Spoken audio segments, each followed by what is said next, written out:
Okay, hello and welcome everyone. I am Dr. Dorothy Page and I am the Domestic Violence Initiative Coordinator for Zeta Phi Beta Sorority Incorporated, Zeta chapter located in Riverview, Florida. Thank you to everyone for logging on and joining us today for this special presentation. Thank you to Pastor RJ Stevenson from St. Paul AME Church for collaborating with my chapter for this event. And also a special thanks to our guest presenters from Rahab's daughter, Terry Griffin, and founder Sam Waka Jr. January is Human Trafficking Awareness Month. As a community-conscious, action-oriented organization, Zeta Phi Beta Sorority Incorporated has made it an initiative to stand against human trafficking. So today we're hosting a webinar titled Human Trafficking Awareness, an Introduction to Rahab's Daughter and Volunteer Opportunities. I would like to give you a few facts about human trafficking before we get started. Human trafficking is an umbrella term that includes both labor and sex trafficking. It's a form of modern-day slavery that happens around the world. According to the International Labor Organization, labor trafficking is more prevalent, but sex trafficking is much more lucrative. Human trafficking is estimated to be a $150 billion a year business. So thank you again for joining us. Before I hand it over to Pastor RJ Stevenson, I'd like to give you guys some housekeeping rules.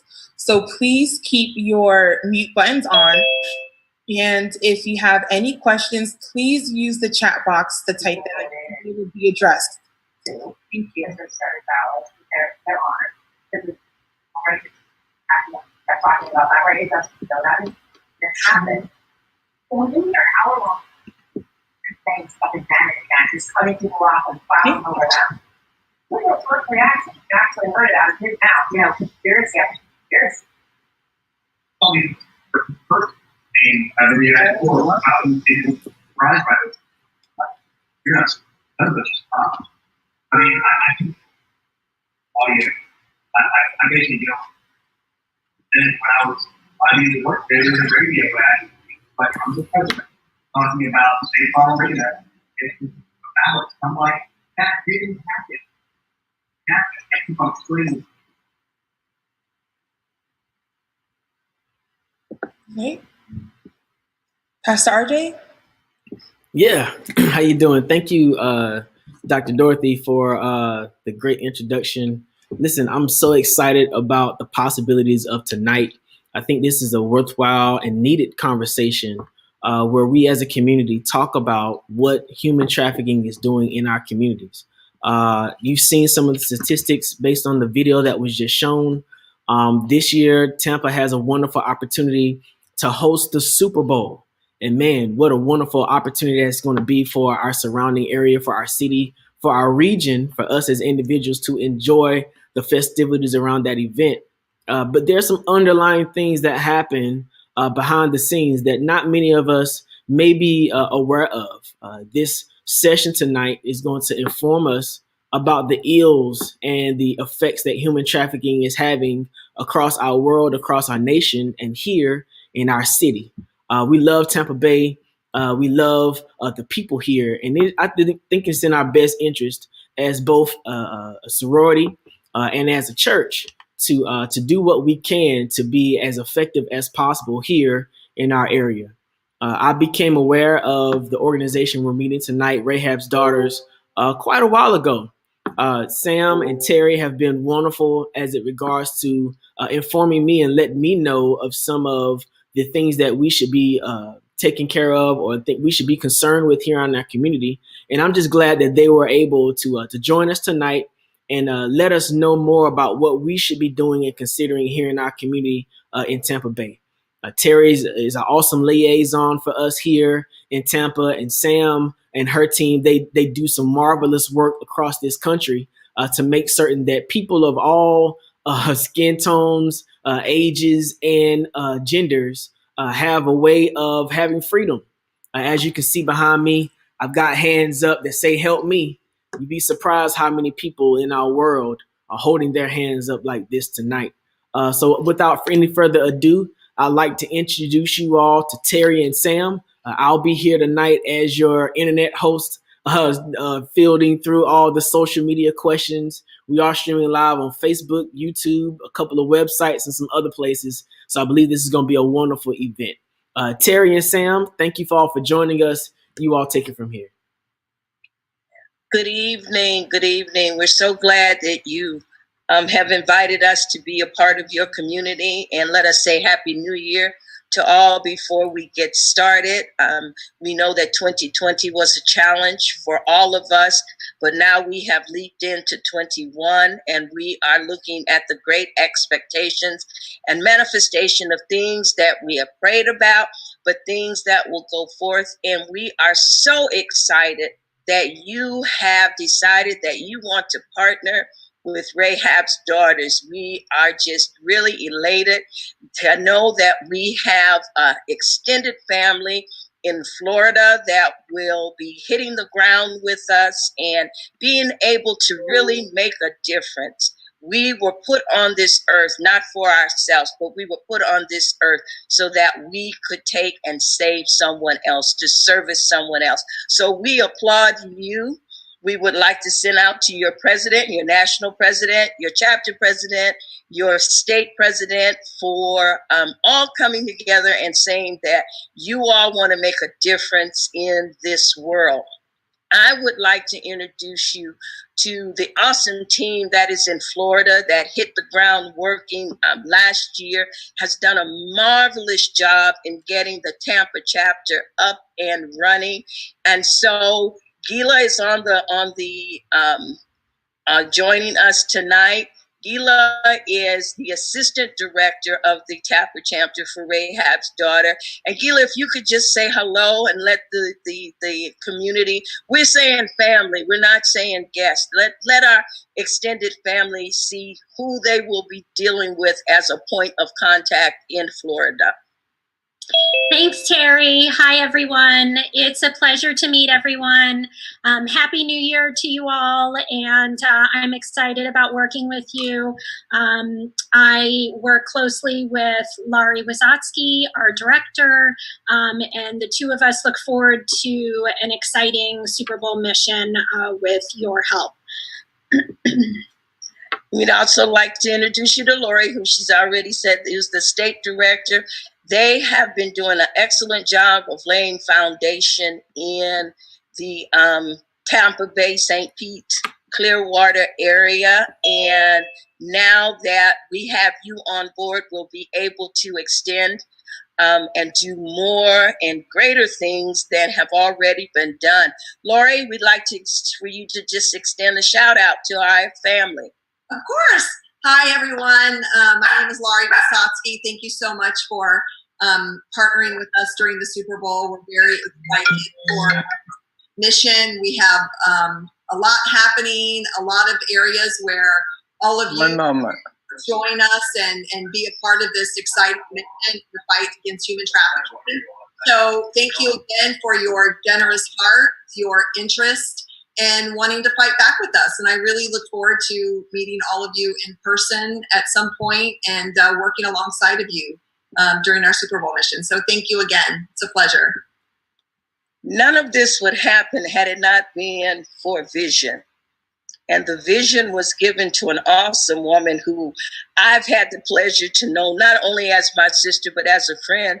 And now as working side by side with her on the Rahab's Daughters team. Her and her husband, Dr. DiNardo, founded Rahab's Daughter because they saw a need. But how that need came out is that you will hear from her tonight as she shares her experience with us. But I see on that we have another team member on that we would just like to introduce you to as well. And her name is Heidi. Heidi comes to us from a different perspective. At some point, we would like to come back and let you hear Heidi's story. Heidi is a mom who has a daughter that is caught in human trafficking. And in spite of the challenges that family has been able to overcome and to work diligently in showing us how we need to do some different things for our parents. that are encountering this, the silence, the things that they have been able to do. So Heidi, we thank you for joining us. I get back to Rahab's founder. She's an awesome woman. She's a woman that maybe sleeps 2 hours. She founded Rahab's Daughter along with her husband, Dr. DiNardo. And they have an awesome, beautiful daughter, Indra. And the whole family works together in fighting against human trafficking. They not only just talk about it, but they roll up their sleeves and they do much. As you know, we do rescue, rehabilitation, and integration. Sam comes with a plethora of information, but expertise, not only in the human trafficking area, but also in the software industry. She is a techie person from A to Z, but she's a loving person, has a big heart, wants to see everybody have a quality life. And so I am not going to talk anymore. I'm going to turn it over to this awesome woman who you will hear from. And if you have any questions, please make sure that you put them in the chat, because we will be able to answer them tonight. And if not, we will definitely get back to you. And again, thank you so much for joining us. Thank you so much for partnering with us. Sam? Always forget that mute button. Thank you guys so much. It's really a pleasure to be here with you, and I look forward to talking with you guys tonight. As Terry said, my name is Sharmila Wajirkuma. Everyone calls me Sam because that was a lot of words, right? And I will be talking to you today a little bit about human trafficking. But first, why do I care about human trafficking? I was 16 when it happened to me, and I want you to imagine, a teenager growing up in an upper middle class home. My dad was a CFO of a multinational. My mom was in law, and I grew up with all of the things that you would expect that upper middle class family to have. But I was a very shy child. I really preferred books to anything else, and my nose was always in one. I still today, my daughter consistently tells me, "Mom, can you just stop reading, please?" But I love to read. I'll read anything. I read the cereal box. If there's nothing else to read, I will literally read anything. But as a kid, that's not always considered to be as helpful as it is in a. So I was actually bullied quite a lot as a child, and I felt quite ostracized by that. And so, I retreated more and more into myself. And so I became very vulnerable to the ability to be trafficked. And in fact, when I was 16, I tried to commit suicide, and I was unsuccessful in doing so. And that was God himself who really helped me through that, because, as many pills as I took, I should definitely. But he softened it.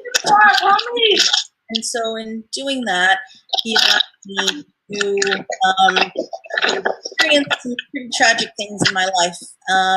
I ran away from home immediately after that, and was one of the typical statistics. So I was trafficked within 48 hours of leaving home. I got a job in what I thought was a nightclub. Turned out it wasn't. It was a brothel, and at the end of the night, they told me that the take was wrong on the till and asked me if I would go upstairs to count things out and sort it out. And I didn't see the light of day for many more months. And that was the first time I was trafficked. I actually had so little self-esteem left after that first episode that I allowed it to happen several more times. And this is pretty typical, because the average human trafficking survivor will go through in and out 7 to 12 times before they get out for good. And we at Rahab's Daughters believe that, everybody deserves that chance. And so we try to apply grace in the knowledge that this is something that takes quite a lot of courage and help, and that it takes a village to really help somebody reestablish their lives. And so we offer a variety of services to assist in this. But one of the biggest problems that we see is that human trafficking is now an epidemic. It is a complete crisis, and it happens everywhere in every neighborhood. In fact, there's nowhere that I have found that it absolutely doesn't happen. It happens to men, it happens to women, and it happens to children. And studies show that 90% of women want to get out of prostitution, but they can't. Today, about 30% of the folks who are trafficked are male, and the average age that somebody enters into being trafficked is between 12 and 15. And that's crazy in this country. It is completely oblivious to nationality, age, socioeconomic status, or gender, particularly now in a post-COVID world where everything has moved online. This is even more apparent that those ideals that we had, that human trafficking only happens in certain types of neighborhoods or to certain types of people, or you can thwart that right now. It isn't true. It happens to everyone, not necessarily equally, but for sure the split between folks in terms of nationality is not high. There's a fairly equal ratio between Caucasians and African Americans being trafficked. It's much less for Asians and Latinas and sort of the other categories. So it's something that, you know, we need to be thinking about. There's obviously several different types of trafficking, and we work on labor and sex trafficking. We have basically sex trafficking to be considered as anyone over the age of 18 induced into doing commercial sex through the use of force, fraud, or coercion. And we actually just did an intake today of a young lady on the West Coast, and she was working for somebody and was basically forced to perform acts of sex in order to keep her job, and, you know, was trafficked in that way. And then they were trying to recruit her teenage daughter as well. And so it is, you know, this type of thing that we see happening in all walks of life. So it's not something that people think, oh, they're just doing it for drugs. Sometimes they're doing it for food or shelter or clothing. And, you know, COVID has definitely caused additional economic hardship to our country. And in several places, trafficking has gone up. And we've certainly seen solicitation online more than double this year. So we definitely need to be looking for those, you know, red flags. Labor trafficking, especially in times of economic hardship, also tends to go up. And, you know, there are a lot of signs for labor trafficking, but labor trafficking is recruiting, harboring, or transportation, or obtaining a person for labor through force, fraud, or coercion. And a lot of times you'll see this in domestic servitude, so au pairs, nannies, folks staying at home with the kids are being trafficked in plain sight. We also see it in nail salons, on farms, in agriculture, construction sites, manufacturing, supply chains. There are just so many places that labor trafficking happens in your neighborhood, and folks don't notice it happening. You know, one of the things that I say to folks all the time is, you know, if you're like me and you like to get your nails done, although not during COVID, you may have been to a nail salon where the person doing your nails doesn't speak English, and she doesn't look you in the eye, she doesn't answer the questions, and if you ask her something, somebody else answers for her.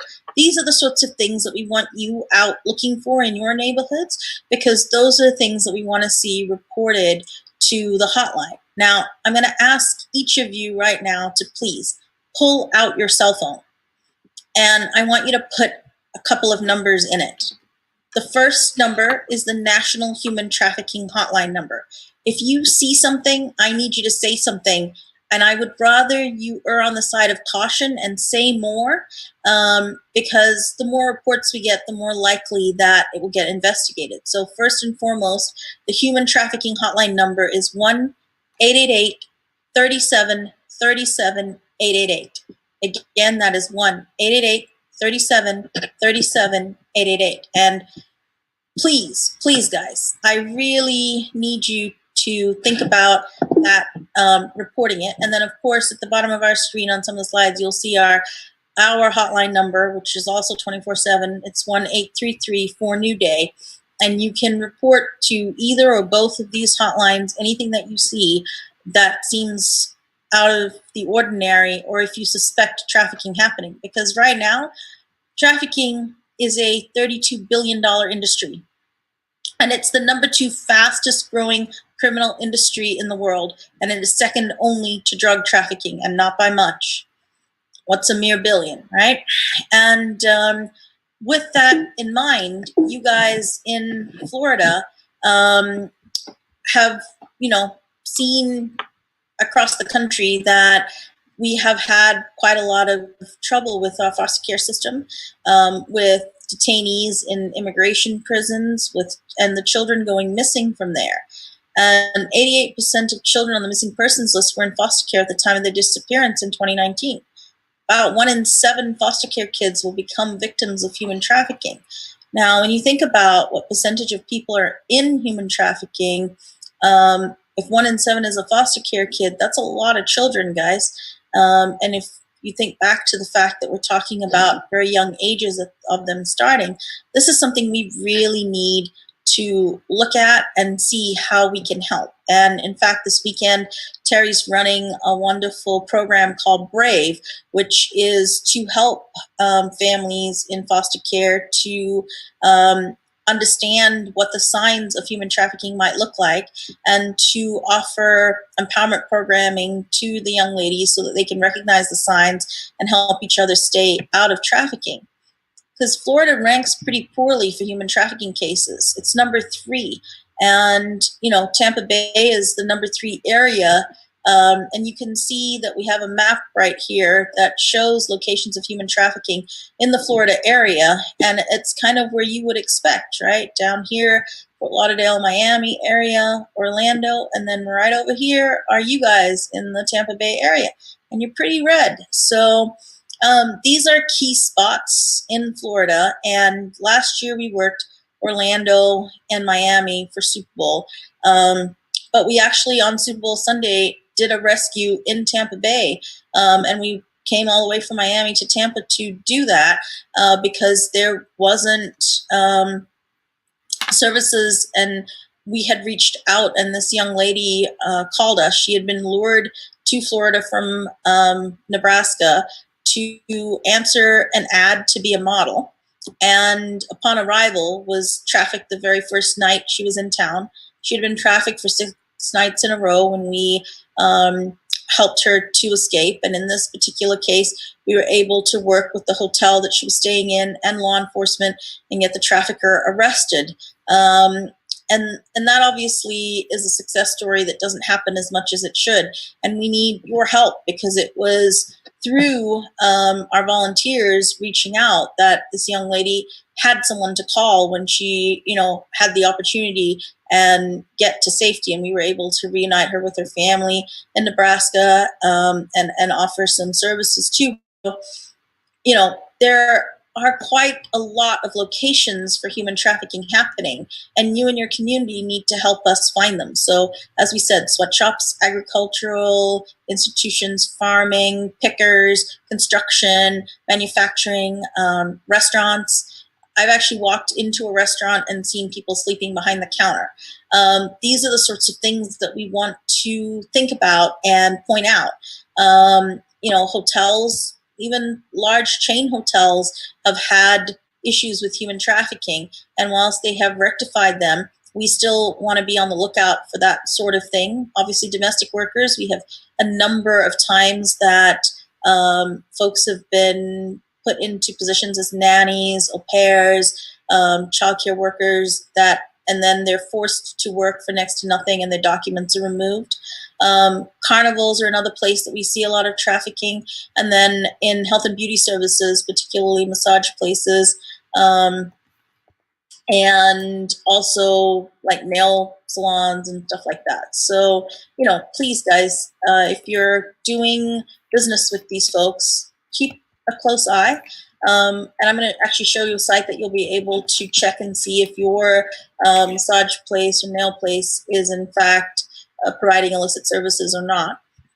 Also, from a commercial sex situation, obviously on the internet, but in the bars, nightclubs, and private houses as well. We've seen a lot more of this happening in Airbnbs, VRBOs, and that sort of thing, and of course in hotels and motels.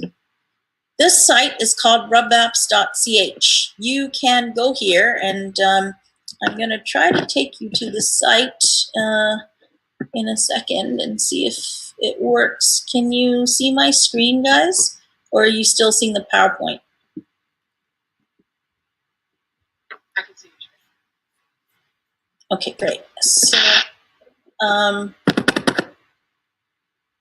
if you go to this website, rubmaps.ch, you can go ahead and put in the area that you're in. So we're just going to use Tampa, Florida for now, and you will see that there are 75 massage places offering happy endings. And you can see that this one just had a review 6 days ago. So, and I warn you that the content is a little bit graphic. So, please understand that this is the nature of what we do.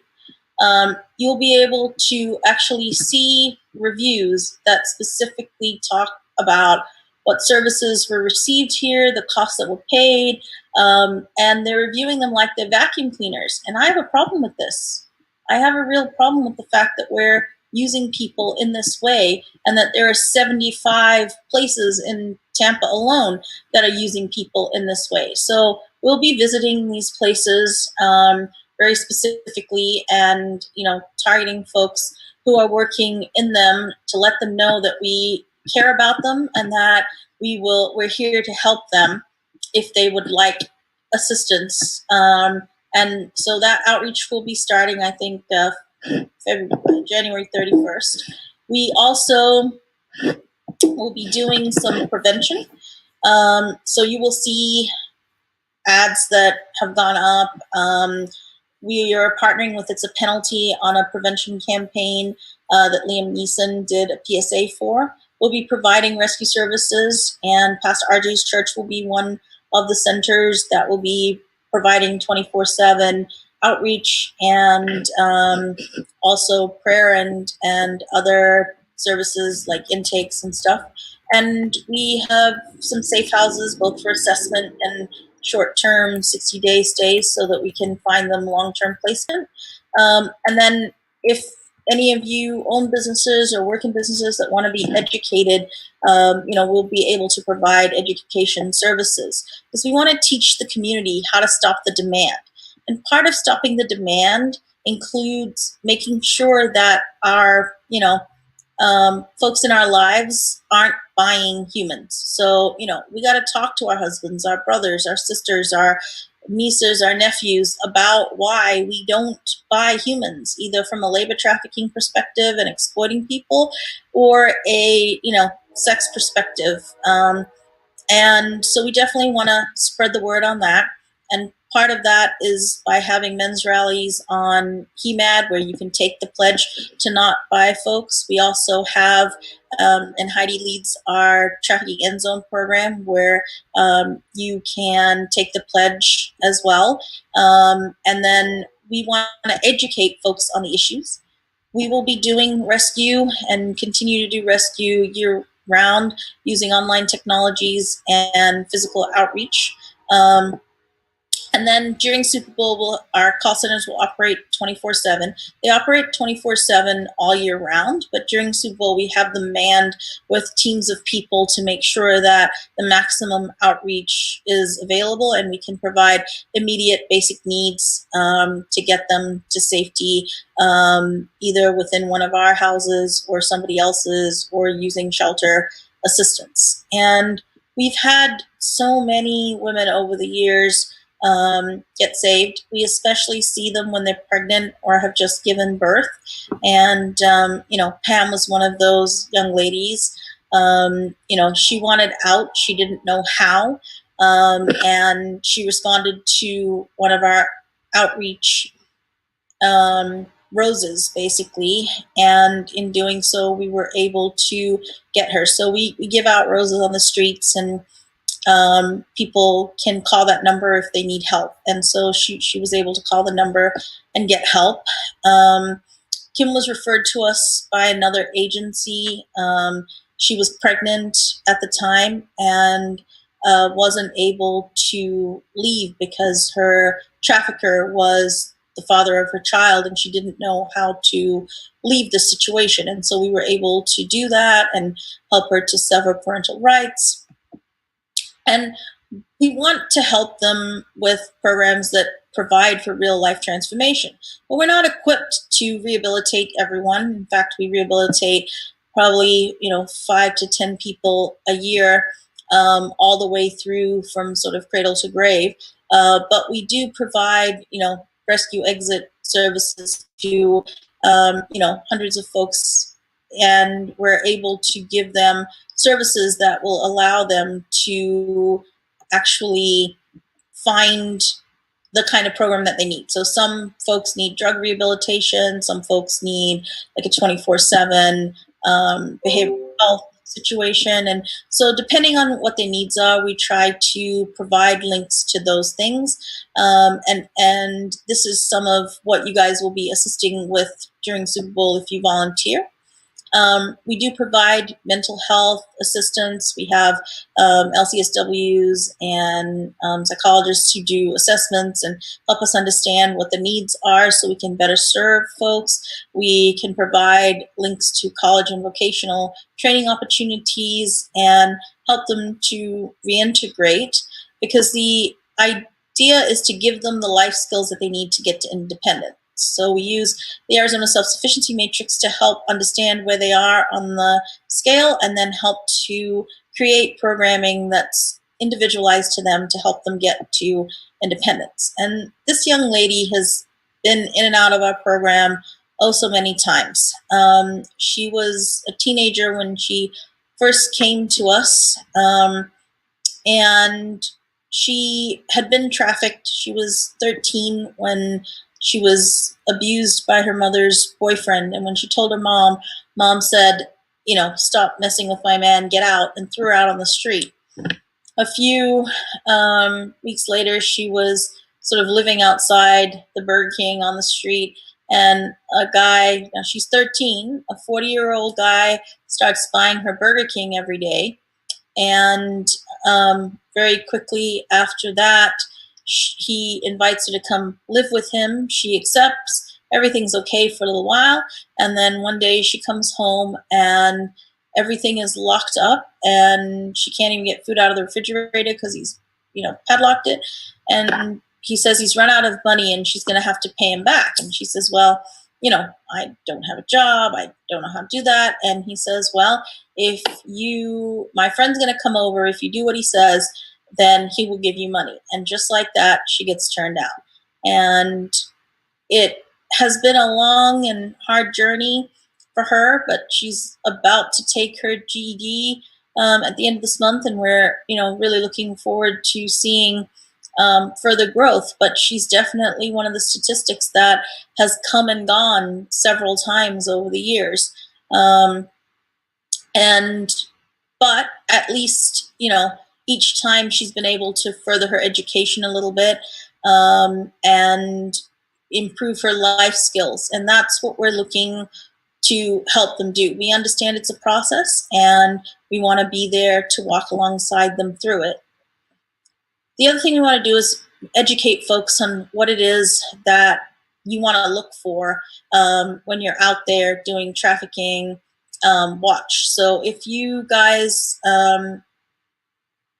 are in industries where you need training, like hospitals or small businesses, households, anything like that, we do offer training, and you can do like human trafficking 101 classes and that kind of thing to learn more. And we have business courses that folks can get certificates from.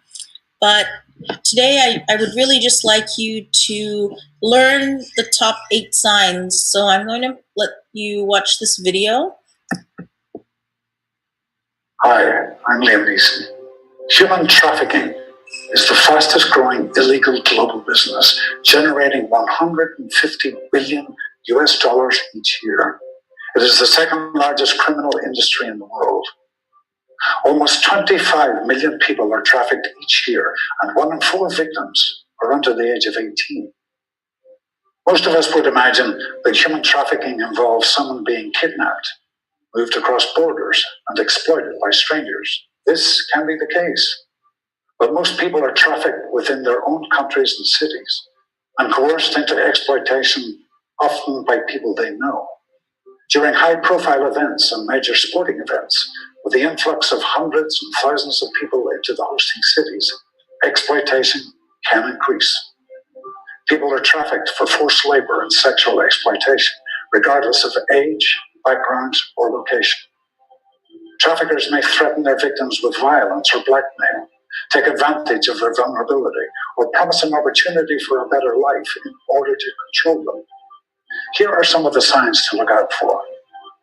Victims may be easily startled, agitated, or afraid, unsure of where they are, or lack official ID, unable to explain injuries or possessions, may have strange markings, brandings, tattoos, have unexplained hotel use, be accompanied by a suspicious companion. Children can be dressed up to look older than they are. If you're watching this and you are being exploited, or you think you have seen something, then say something. Join our campaign. Together we can end exploitation and human trafficking.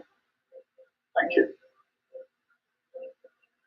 And if you'd like to share that with your friends, it's available on our website. It's a collaboration project with several other organizations. And we will be showing that on many of the flights coming in for Super Bowl on One World Airlines, particularly American. And it'll be shown in Hilton hotels and a few other places. So, please do look out for that. This young lady we actually picked up on the side of the road during an outreach of Super Bowl 2016. She was 6 months pregnant. She'd had no prenatal care. This was her very first prenatal care, first look at the baby, and she was absolutely ready to get out. Her trafficker had herself and another young lady who had been who had just given birth 3 days ago, and they had them out with quotas, and so they couldn't get formula or diapers for the baby till they met their quotas. And these are the sorts of things that we're able to work through with your help. So, I look forward to sharing with you a bit later some of the ways that you'll be able to assist. Back to you, I think, Dorothy.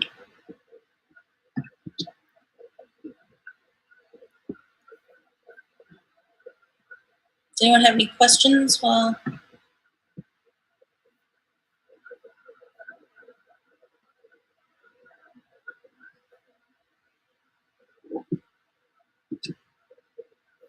So I got a question, Sam. Thank you again for all the information that you shared. How do we identify? With social media as prominent as it is, it's become a part of our ways of life. I know that there are predators who are often soliciting and even like baiting young people by use of social media, TikTok, YouTube, and other ways. What are some signs that we can easily identify that will help us to better safeguard our families and our children? Yeah, I mean, obviously the number one thing is know who you're talking to, right? Like accepting random friend requests from people that you don't know is fine if you're going to be gaming or whatever, but then you want to make sure that you get them on camera, that you absolutely know who they are and that they are who they say they are. Because one of the things that we see the most is catfishing, right? Where people are pretending to be somebody else. And you think that it's another 13-year-old or 15-year-old or whatever playing games with your kids, but in fact it's a predator. Or we also see a lot of that on dating apps where people are vulnerable, because we see basically two typical areas of trafficking. Number one, kids, and number two, women in vulnerable positions. So ones who've been through domestic violence or are in the middle of a divorce or really difficult situations where they're much more vulnerable to a trafficker. So, making sure that you really do know who you're talking to is really important. But also, if it seems too good to be true, it probably is.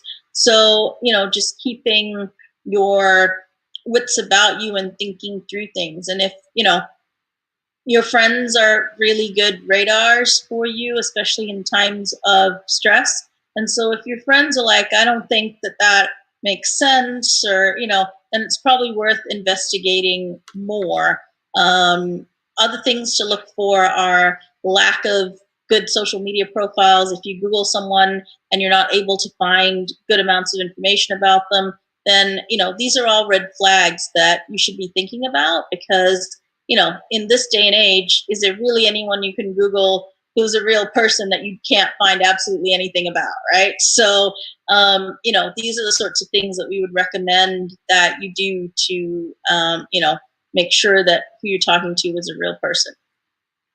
Can I just add something to that, Sam? Do you mind? No, go ahead. Yeah, because when I get asked that question a lot too, and I do human trafficking talks. And one of the things I like to say to parents, as Sam had mentioned, know who your kids are talking to online, but specifically know who they are following and know who's following them.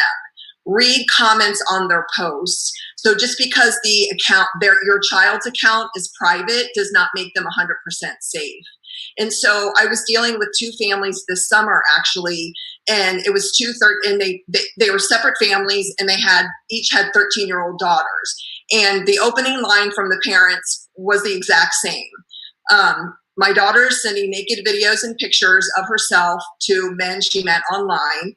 She's a straight A student. She's involved in extracurricular activities. She's a great kid. We have a good family. I would have never expected this. I'm devastated. And that is not uncommon. And so, the point of sharing that story with you is twofold. Number one, again, to reiterate the importance of knowing who your kids are talking to online.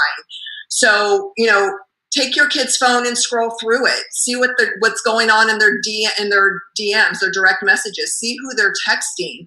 Again, watch what they're following. Instagram and Snapchat are two of the most predatory apps out there. TikTok, wildly popular with kids and traffickers. So know who your kids are following on TikTok.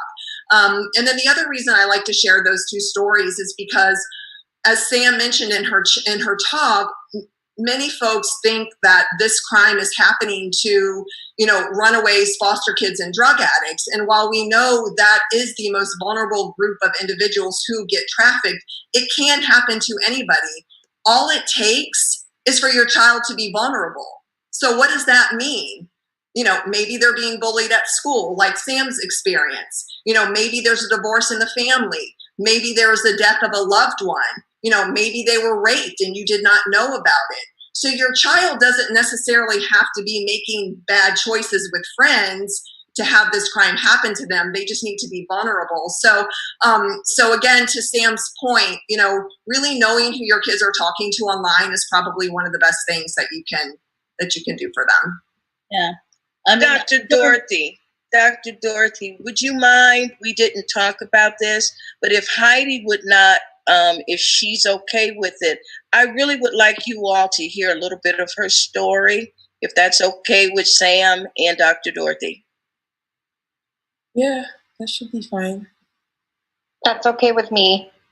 So to give you a little background, I'm an educator, and my husband is actually a licensed clinical social worker. And we were very protective of our kids. We knew who they were going with. We made sure that, we set curfews for them, things like that. And we were very vigilant in that.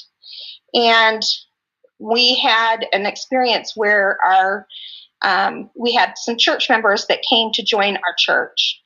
And, as good Christians, you want to reach out to those that are coming into your church. And so we befriended them. And they had a daughter that was the same age as our daughter. And in that process, we had no idea that this family was already in the human trafficking process. Their daughter was dating an older gentleman. I was her group leader at church, her youth group leader, and she basically started showing signs of domestic violence. And that actually alerted me because I work with adolescents and I have training and skills to know and identify signs of that. And so I became alarmed and talked to the parents, and they assured me, oh, she's not dating him anymore. It's going to be okay. And it was several months later that the parents were like, oh, she's doing great. She's got a new job. She's earning money. She's going to school. She's doing much better. She's not around him. And what I didn't know was that she still was dating him. And we didn't know that the parents were actually involved in taking a cut of the money that they were earning. And her daughter was actually now a recruiter for these traffickers. So she invited my daughter to attend a barbecue. And, as good parents, again, we said, hey, what time you're going to be home, give us a call if you're going to be late, to our daughter. And she didn't come home. She went to the barbecue and she didn't come home, and we were frantic. We thought at first that she had gotten to an accident, things like that. And fortunately for me, because I work with adolescents, had taken training in human trafficking awareness. And I wanted to know because I knew that in my community, that was a huge thing going on in our community. And so I wanted to know because based on the population of adolescents that I was working with, I was seeing signs of them getting lured in. But not in my wildest dreams did I ever think that my child would ever be involved in something like that. And maybe it was my naivety, but, I thought, oh, well, that's what happens to these other kids that are making bad choices. And what I want you to understand is that it happens to anybody. It can happen to kids that are making good choices. If they become vulnerable, traffickers really hone in on those vulnerabilities and they play to those. And in my daughter's case, it was that, all her friends were leaving for school. She didn't really have a good plan for what she wanted to do after high school. We actually had a death in the family of a loved one that she just treasured and was one of her favorite family members. And when she lost that family member, she just became very grief-stricken and didn't really have a plan for what she wanted to do. And they played right into that. And they played into, other things, like we had adopted her at birth. And so they really pushed the whole, your family doesn't love you, they've never loved you. And they told her all the things that they needed to keep her under control. And it's been a real struggle because they started right away with the drugs and the alcohol. They kept her on those 24/7 to keep her unaware of her surroundings. And it was terrifying for us as parents. We, thank heavens, I had human trafficking awareness classes, because it was those things that I had learned in those classes and the bond that I had formed with the agency that taught those that actually became tools in my toolbox for me to go back to them and say, hey, I think that this could be. I hope it's not, but I think that this could be. And she's in real danger. And it's been very traumatic for us as a family. It's affected our entire family. However, we're beginning to heal. Our daughter, we were able to, because we saw those signs and we were able to track her through social media, we were able to get her to safety. And with the help of an anti-trafficking agency, with the help of the FBI, and with the help of law enforcement in our area. And thank goodness she is safe, but she's on a very long journey to healing. And that's what people don't understand either, is that, you know, once you get someone to safety, it doesn't mean that they're completely okay. They have a long process to heal from all the trauma that's happened to them. So it's really important. I can't stress enough how important it is to know these signs. And if you see something, say something. You know, there were so many signs that happened that my friend saw. And it was actually a friend of mine that alerted me that these things were going on, because my daughter had actually taken me off some of her social media. So I couldn't see everything that she was posting, but my friend could. And she contacted me and she said, Heidi, I'm a little worried about your daughter. Are you seeing the same things I am? And when she told me that, I kind of said, well, no, I have her passwords. I can see everything. But she had blocked me on a lot of things. And thank goodness she brought it to my attention, because otherwise my daughter would not be safe today. So really, truly, you can be a voice for the voiceless. You can bring awareness of this violence and these violent acts that happen. Thank you so much, Heidi. We really appreciate you sharing that with us. At this point, I would like to sort of talk about, you know, ways that you can help if you would like to. So we have a Super Bowl team volunteer sort of options, and Lori, I know, has a sign up genius that you guys can sign up to, you know, work with. And I'm just going to share my screen again so that you can hopefully see this. But there are different ways to get involved. Obviously, if you visit our website, you can volunteer.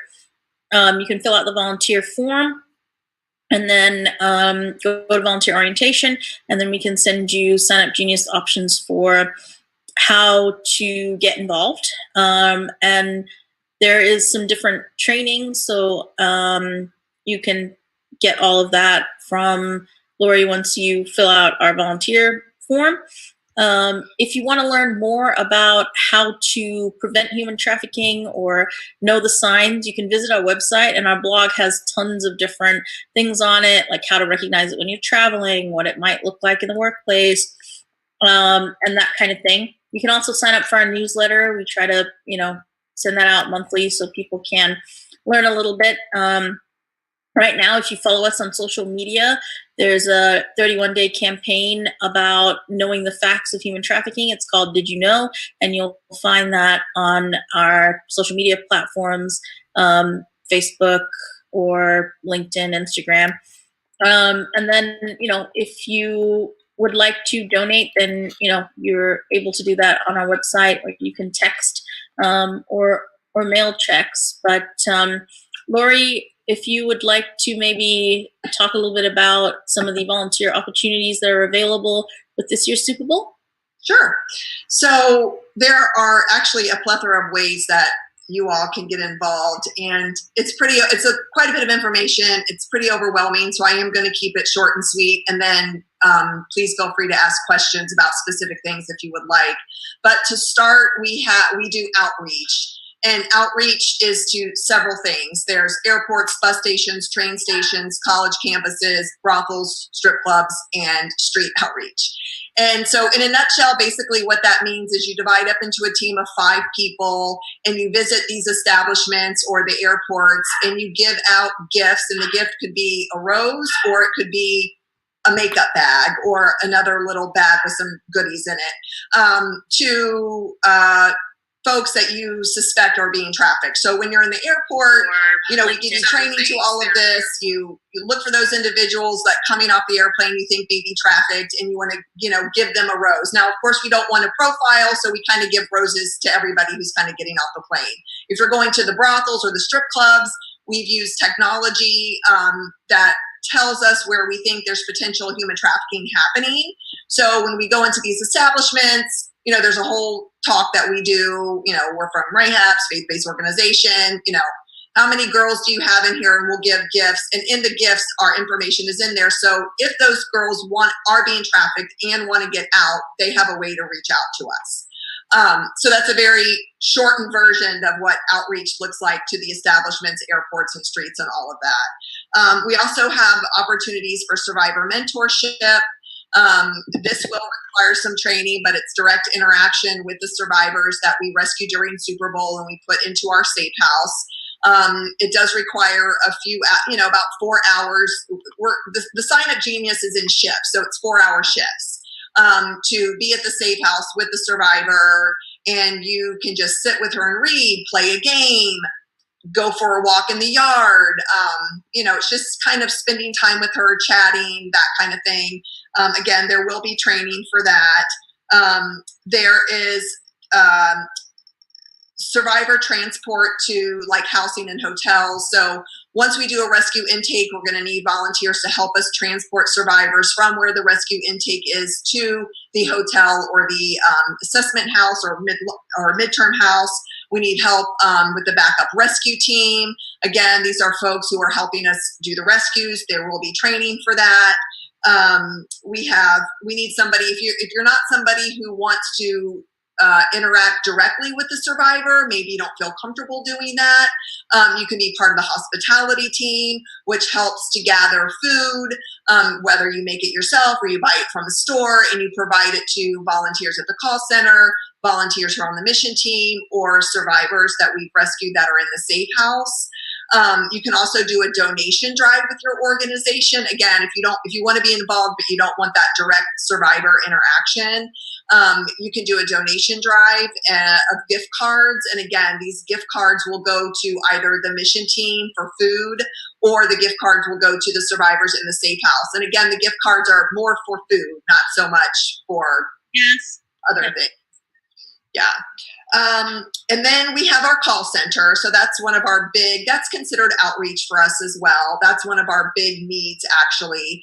And Pastor RJ's church is actually partnering with us as being a call center. So basically what this entails is that volunteers will call sex ads. And again, it's sex ads that through our technology, we've done some scraping, and we believe this is where there's potential human trafficking going on. We think of it as like the virtual red light district. So essentially what you do is through an app called Grasshopper on your phone, you will call a sex ad. And it's all scripted, so you don't have to make anything up. So you just say, my name is Laurie, I'm from Rahab's, we're a faith-based organization. Are you safe? So this is an example of what the script may say. Are you safe? If they say yes, then there's a whole script. If they say no, then there's a whole script of what you do with that. If nobody answers the phone, then we have a script for a voicemail or a text message. And then you kind of move on. Your information is secure because, again, you are calling through an app called Grasshopper. So you don't have to worry about your information being given out. And again, it's all scripted, so you don't have to make anything up. So that's the outbound call center. And we usually have folks work in 2-hour shifts for that because it is quite tedious. I mean, you're more than welcome to work more than 2 hours at a time, but it's quite tedious, one phone call after another. So that's our outbound call center. We also have, I gotta look at my sheet here.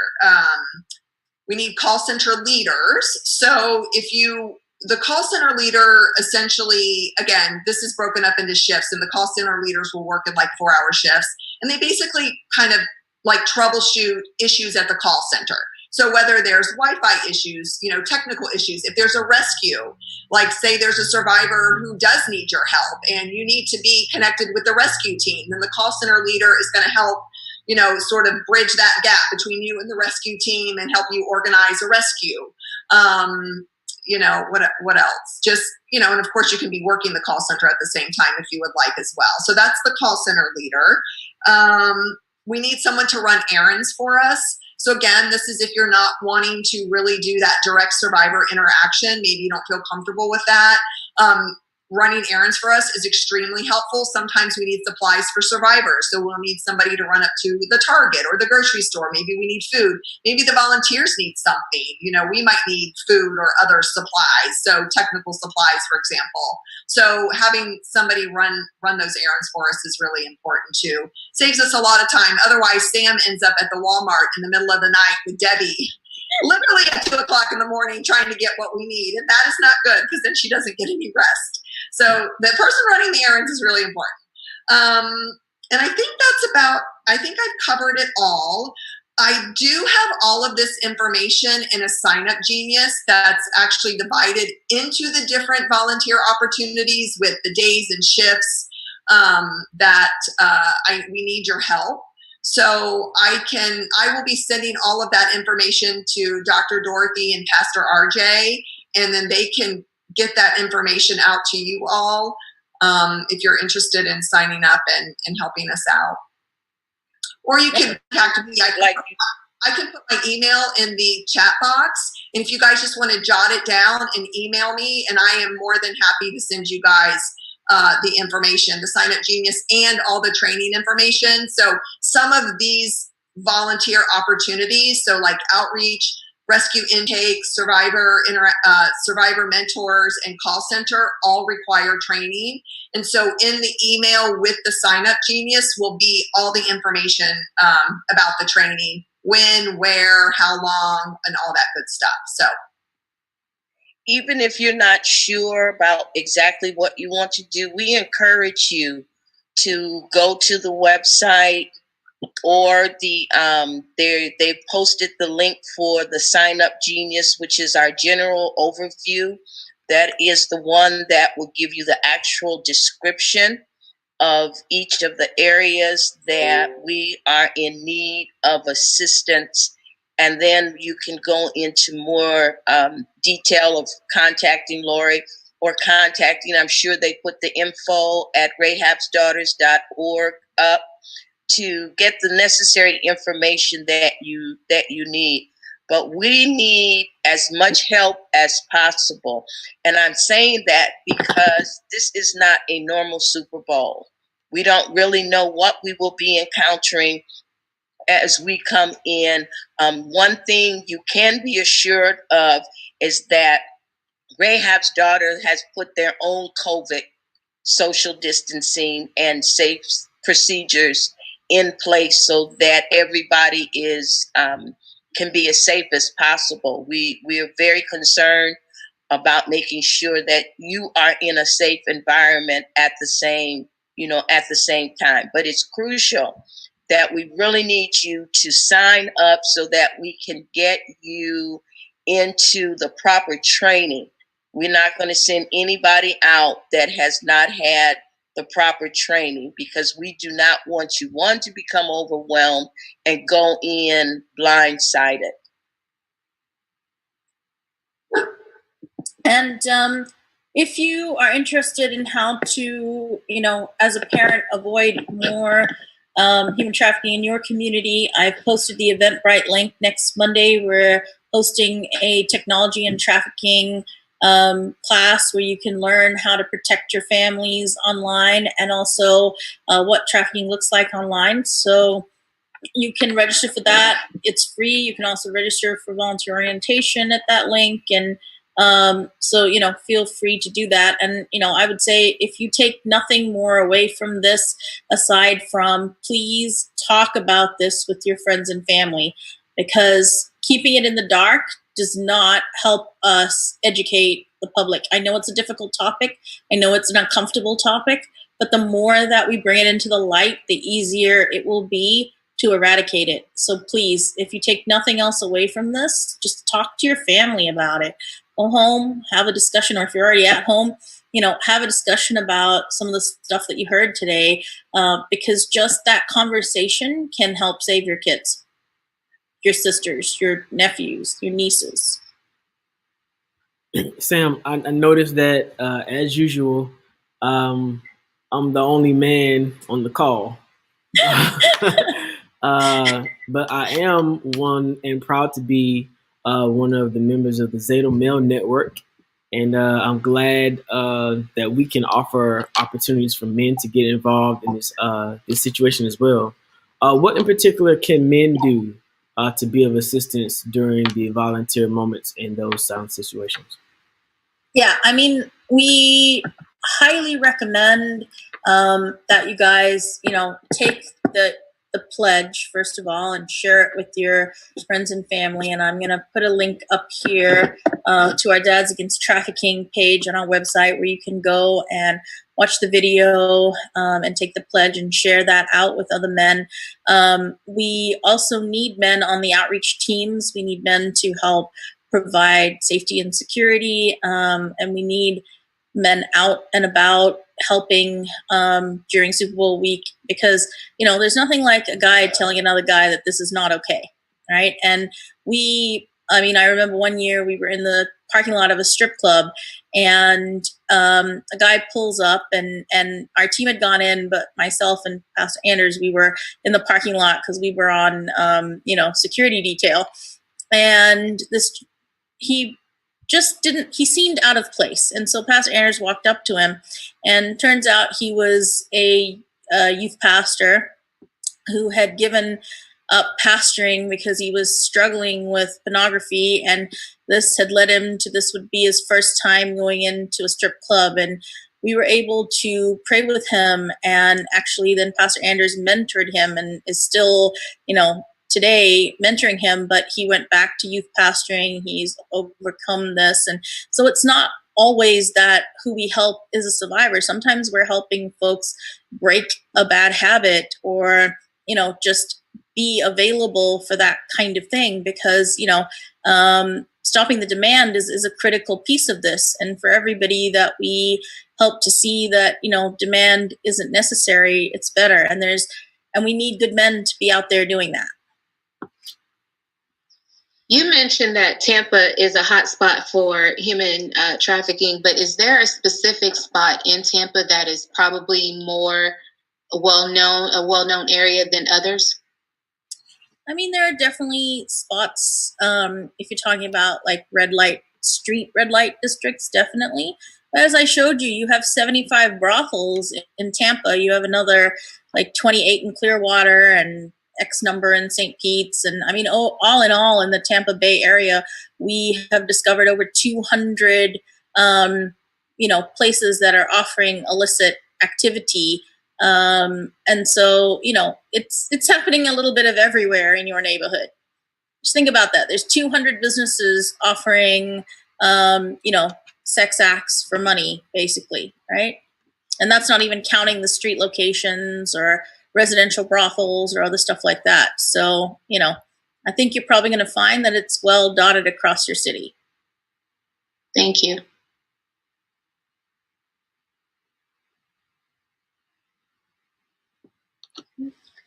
Can you tell me, I have boys, so what is your percentage of boys actually being involved in this? Is there a high percentage of this as well? It's now 30% of children that are trafficked are young men. The challenge, though, is that the fastest way out of human trafficking for a young woman is homicide. She gets killed by either her trafficker or her customer. But for young men, it's suicide, because they're forced to do activities that are often outside of their sexual preferences. And so they end up very suicidal. And you guys are lucky you have one of the few homes in America for young men in the Tampa Bay area available to help young men. So, this is a huge benefit. But unfortunately, that percentage is growing 10 years ago, we were looking at sort of 10 to 15% of victims being young men, but as I said, we're up to 30.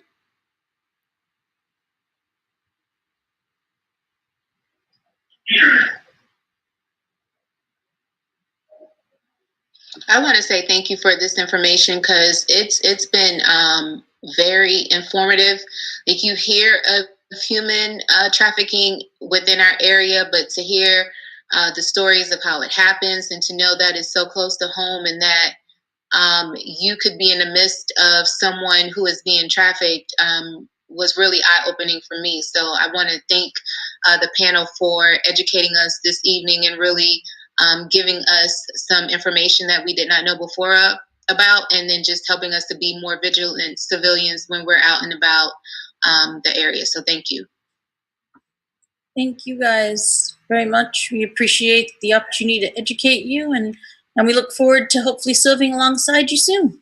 I have a question for you. Are the signs of human trafficking with young men the same as it would be for young women, or do they have, or is there specific things that are more male than female signs of being trafficked? No, the signs are pretty much the same for both sexes. Usually there is a triggering event in the person's life that makes them susceptible to being trafficked. And so there aren't really differences between young men and young women in the signs or the way that they lure them. So it's, pretty much the same across the board.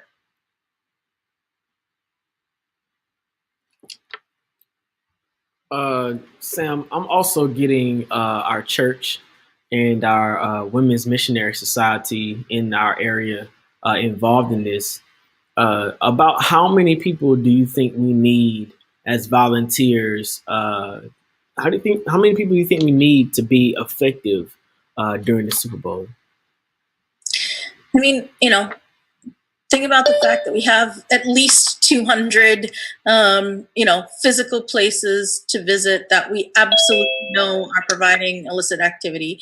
We then want to cover this, spots like airports. So we expect that people will start coming in Tuesday, Wednesday, and then, kind of keep that going through Sunday up to Super Bowl day, right? So, assume that we've got to cover at least a 15-hour period that flights are landing at the airport, and you have 3 airports with multiple terminals. So, we're going to need a good amount of people, Pastor. We also need them at the bus station and the Amtrak station. And so, I mean, in the hundreds, right, to really cover that. We also want to cover some college campuses and make sure that we're giving out privacy covers so that we can do some prevention and that kind of thing. So given, all that we need to do, we're definitely looking for a couple hundred volunteers. Plus we have, I can't remember, is it 4 call centers running in the Tampa Bay area? So we need volunteers 4 call centers in all of them. And obviously we're limited based on COVID restrictions. So, some churches can house more than others. So on the Sign Up Genius, you can sign up to cover those shifts because we need those call centers to run 24/7. So we're definitely going to need hundreds of volunteers for sure. On the call centers, we have 2 that'll be 24 hours, and we have 2 that will be 12 hours being open. If the call center is an interest that you're interested in, you don't have to just be at New St. Paul. You can serve at any of the other locations based on what your demographics is. And what we did find last year up here in Illinois, we had people that signed up for 1 shift because they didn't know what they were getting into. But then after they got their feet wet, they either wanted to stay for more or they signed up for some other ones. And being that we're doing the 24-hour call centers, we really need shift volunteers for all the shifts, especially between the midnight and 6 a.m. hour, because that's when the teams will be out on the ground.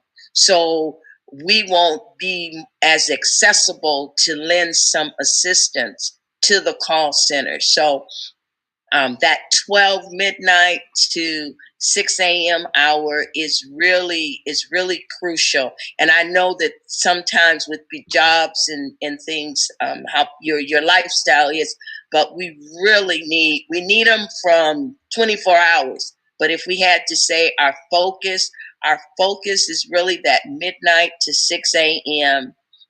Hour. That is where we find the challenge. Yeah, and also it's the time that things are the busiest because the strip clubs are closing. They haven't met their quotas on the street. They can't, they're not going to get what they need from their traffickers. They're going to, be punished, and it's the time that they're most likely to call us for help. And we need to be available at that time, because if you leave it even hours, right, then that moment when they're ready to leave passes, and they talk themselves out of getting help. So it's really important that we're available to them at the time that they most need us and are most likely to leave, and listen to us to choose a different path. Does that make sense?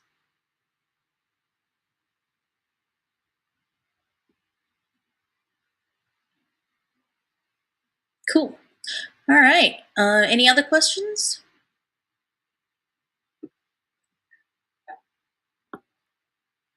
All right, so no one has any more questions?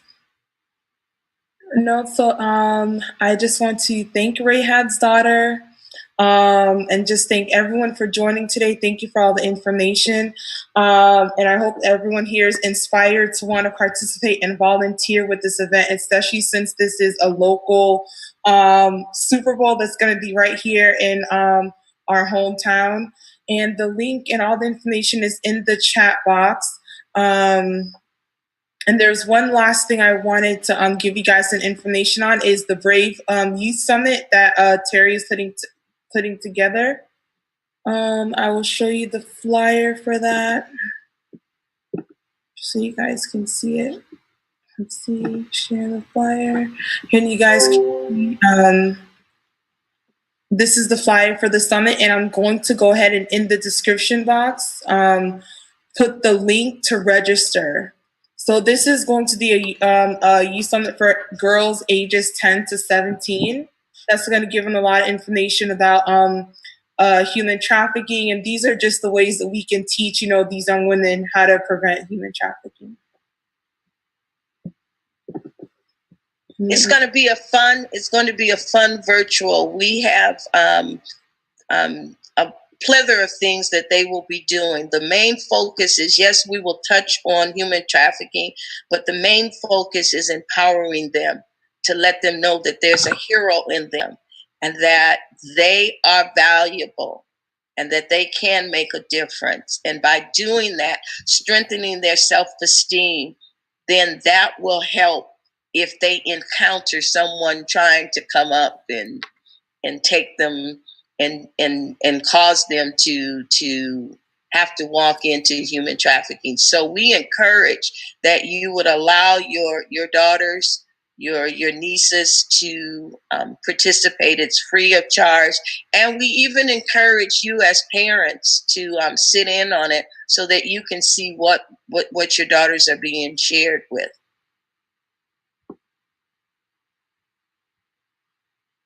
Okay. All right. Again, I'll just say a final thank you to everyone. I hope you guys have a wonderful evening and a wonderful night. All right. Bye, everyone. Thank you. Thank you. Thank you. Thank you so much.